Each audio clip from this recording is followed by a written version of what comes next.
ጤና ይስጥልኝ የተወደዳችሁ ተመልካቾቻችን አክብሮታዊ ሰላምታችን በያላችሁበት ድረስ ከአማራ ሚዲያ ኮርፖሬሽን ጎንደር ስቱዲዮ ለሰዓቱ ያዘጋጀነውን ዜና ይዘን ቀርበናል። ከዜናዎቹ ጋር መቤቱ ነኝ አብራችሁ ቆይታ አደርጋለሁ። አብራችሁን ሁኑ። በቅድሚያ ሀገራዊ ምክክሩ ከሀገር በቀል የግጭት መፍቻ መንገዶች የተቀዳ ማህበራዊ ትስስርን የሚያጠናክር መሆኑን በጎንደር ከተማ የሚገኙ የሀገር ሽማግሌዎች አስታወቁ።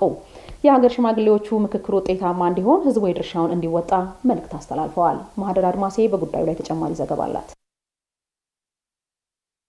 ምክክር ወይም ውይይት ከግለሰቦች የህይወት መስተጋብር ባለፈ በአንድ ሀገር ውስጥ ስር የሰደዱ የፖለቲካና የማህበራዊ ቀውሶችን በሰላማዊ መንገድ ለመፍታት የሚያስችል ልዩ የተግባቦት መሳሪያ ነው። በተለይ እንደ ኢትዮጵያ ላሉ ችግሮችን በውይይት የመፍታት የሀገር በቀል የሽምግልና ስርዓትና ሂደትን በመከተል ግጭቶችን በሰላም ለመፍታት የዳበረ ማህበራዊ እሴት ላላቸው ሀገራት ደግሞ መመካከር የሚኖረው ፋይዳ ጉልህ ነው። በሽምግልና የግጭት መፍቻ ስርዓት የግጭት መንስኤ የሆኑ የሁሉንም ወገኖች አቤቱታ በመስማት ጥፋትን መርምሮ እርቅን መፍጠር ሊጠበቅ የሚገባ የቆየ የኢትዮጵያውያን እሴት መሆኑን በጎንደር ከተማ ኗሪ የሆኑ የሀገር ሽማግሌዎች አጫውተውናል። አስናቀ ታመነ ነው የሚባለው የቀበሌ 3 ኗሪ ነኝ። አበው እንደሚሉት ያው ከጥንት ጀምሮ እንግዲህ ድሮ የነበረው ሽምግልና እንግዲህ አንተምተው እርቅ ያለ ነገር ነው።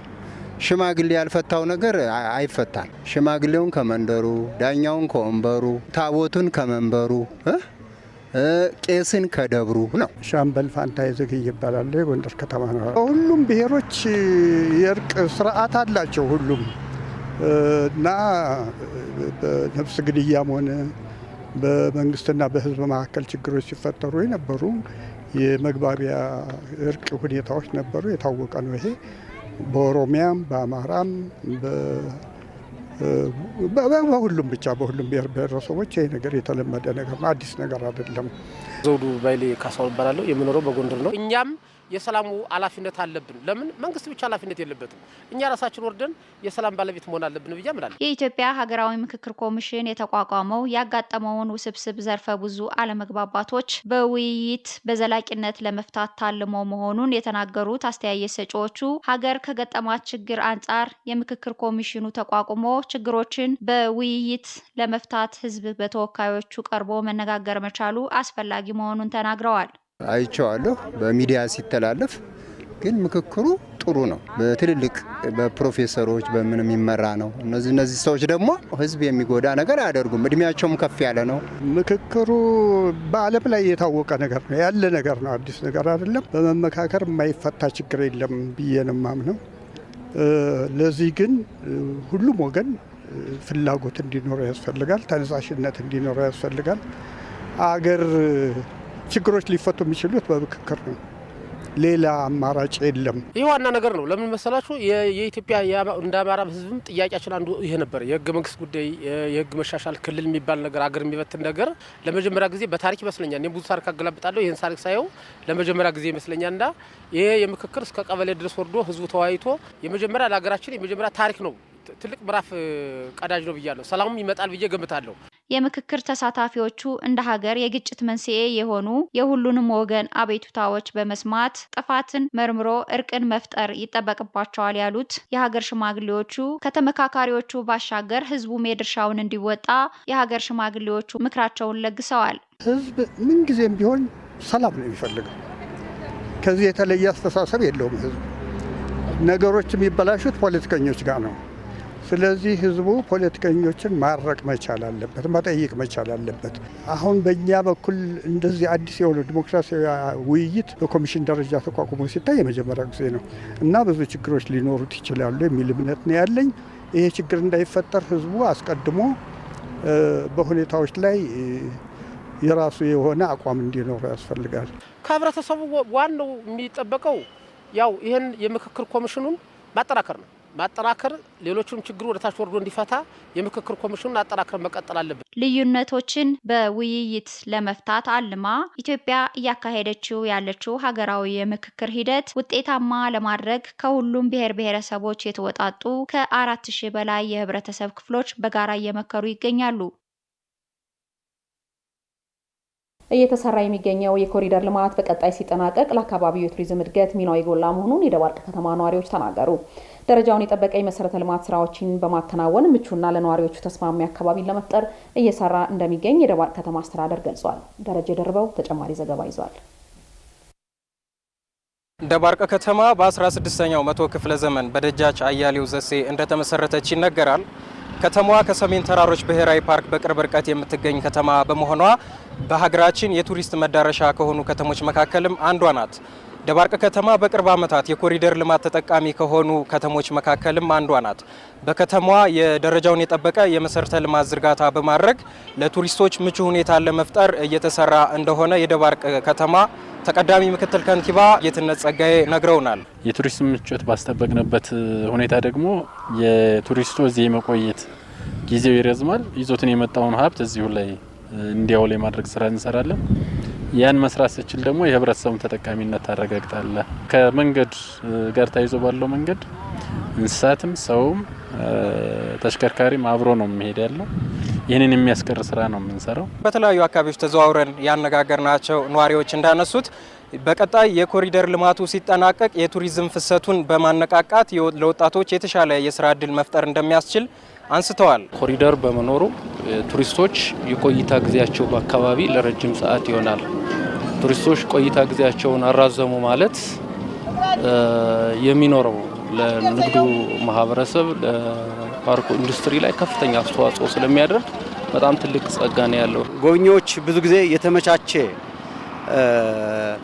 ንጹህ አየር፣ ጥሩ መናፈሻ ቦታ ባለመኖሩ አሁን ግን በዚህ ደረጃ ተሰርቶ እንዳለቀ የቱሪስቶችን የመቆየት ጊዜ እንዲራዘም ያደርገዋል። በመቆየታቸው ደግሞ ማህበረሰቡ ሆቴሎች የስራ እድል ይፈጥርላቸዋል። የኮሪደር ልማቱ ተጠናቆ ለታለመለት ዓላማ እንዲውል ለማስቻል የአካባቢው ማህበረሰብ ድጋፍ እያደረጉ እንደሚገኙ ነዋሪዎቹ ገልጸዋል። ዛሬም ነገም ከነገ በኋላ ይህ ኮሪደር ተጀምሮ እስኪያልቅ ድረስ ሁላችንም ማህበረሰቡ ርብርብ ማድረግ አለብን። በሀሳብ በገንዘብ በተለያዩ ድሮች ድጋፍ እያደረግን ሌሎች ከተሞች እንዳየናቸው ያሉ ከተሞች ከተማችን እንድትሆንም ምኞታችን ነው። እንሰራለን፣ እንደግፋለን። ይህን የኮሪደር እድል ማግኘቱ ህብረተሰቡ በጉጉት ሲጠብቀው የነበረና በፍቃደኝነት በደስታ ገንዘቡንም እያዋጣ ለልማቱም ደጋፊ በመሆን ቤቱንም እያፈረሰ በፍቅር ያለምንም ጥላቻ በበጎ ፈቃደኝነት የተጀመረ ኮሪደር ነው። የኮሪደር ልማቱ በቀጣይ ሲጠናቀቅ ከተማዋ ካላት የተፈጥሮ ሀብት በተጨማሪ ለጎብኚዎችም ሆነ ለአካባቢው ማህበረሰብ ምቹ አካባቢን በመፍጠር ተጨማሪ የቱሪስት ማዕከል ለማድረግ እንደሚረዳ ተመላክቷል። በማዕከላዊ ጎንደር ዞን ጭልጋ ወረዳ የሚገኙ አርሶ አደሮች የተሻለ ምርት ለማግኘት በባለሙያ የታገዘ የሰብል እንክብካቤ እያደረጉ እንደሚገኙ ተናገሩ። በጭልጋ ወረዳ ከ26000 ሄክታር መሬት በላይ በዘር መሸፈኑን የወረዳው ግብርና ጽሕፈት ቤት አስታውቋል። ተጨማሪውን ከመሰረት ባየ የሰብል እንክብካቤ ምርታማነትን ከፍ ለማድረግ የምርት ጥራትን ለመጠበቅና የምግብ ዋስትናን ለማረጋገጥ የሚያስችል ወሳኝ ሂደት ነው። በማዕከላዊ ጎንደር ዞን ጭልጋ ወረዳ የሚገኙ አርሶ አደሮች በ2018-19 የመኸር እርሻ በባለሙያዎች እየታገዙ ለሰብል አስፈላጊውን እንክብካቤ እያደረጉ መሆኑን ገልጸው አሁናዊ የሰብል ቁመናን እንዲህ ይገልጻሉ። አስናቀው ደጋባላል ሰርጥ አካባቢ ቀበሌ ሰብሉ በጣም ነው ደስ የሚል። መጨረሻ ቢታይ የተሰሩት አዛርት በሙሉ አሪፍ ላይ ነው የሚገኙት። እንቆፍራለን፣ እናርማለን። የሚያስፈልጉትን ነገሮች አበቃቀሉም አሪፍ ነው። እንክብካቤው ዝናቡ በዚህ አካባቢ አሪፍ ነው። ትንሽ ሰኔ ላይ ባርቶ ነበር። አሁን ሐምሌ የተገባን እስካሁን ድረስ በጣም አሪፍ ነው ያለ። መልካሙ በየነ ነው የሚባለው። ሰቢሉ ጥሩ ነው፣ በጣም ያማረ ነው። እንዲያው መዛለቂያውን ይስጠና እንጂ የተመቻቸ ነው ሰቢሉ። ሰብሉን ጠብቆ የሚመጣ ዝናብ ነው ያለን። አሁን በባለፈው እንዲህ የሆነ ተባይ ነገር መጥቶ ወድቆብን ነበር። ያን ሰዓት እየተከታተሉ ያው መድኃኒት አለ ብለው ያው መድኃኒት ነገሩን እያመጣን ነፍተናል። አጣቅመናል እየነፋነ ድንቹ ምኑን ይኸው በልቶት ነበረ። በዚያ ሰብል ወቅት ነፍተን ድነናልኝ ያሽሎና ከመሬት ማለስለስ ጀምሮ ምርት እስኪሰበሰብ ድረስ አስፈላጊው ሙያዊ ድጋፍ እየተደረገ ይቀጥላል ያሉት ደግሞ በወረዳው የሰርጤያ ዋርካዬ ቀበሌ የሰብል ባለሙያዋ አስረሱ ጓዴ ናቸው። አርሶ አደሮች በሰዓቱ እርሻ ማረስ እንዳለባቸው፣ ማለስለስ እንዳለባቸው፣ በመስመር መዝራት እንዳለባቸው፣ መዳበሪያ አጠቃቀም ከኮምፖስት ጋር ተያይዞ በርሚ ኮምፖስት መጠቀም እንዳለባቸው ትምህርት እየሰጠን እገዛም እያደረግን እንገኛለን። ከመጀመሪያ ከእርሻ እስከ መጨረሻው እስከ ስብሰባ ያለውን ነው ክትትል የምናደርገው። ያው አሁን ያለው ገና ምርት መስጠት ላይ አይደለም፣ ያው ቅጠል ላይ ነው ያለው። ምርት እስከሚሰበሰብ ድረስ ክትትል እናደርጋለን። አርሶ አደሮችን እንደግፋለን። የተባይ እንስሳ ኮሚቴዎች አሉ።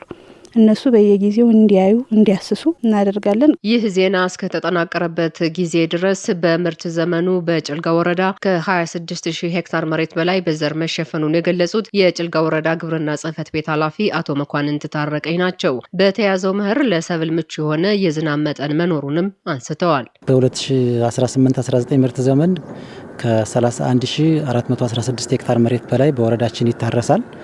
እስካሁንም ከ26000 ሄክታር በላይ በዘር ተሸፍኗል። ከዚህ በኋላ የጤፍ ማሳና ሌሎቹ በዘር የሚሸፈኑ አሉ።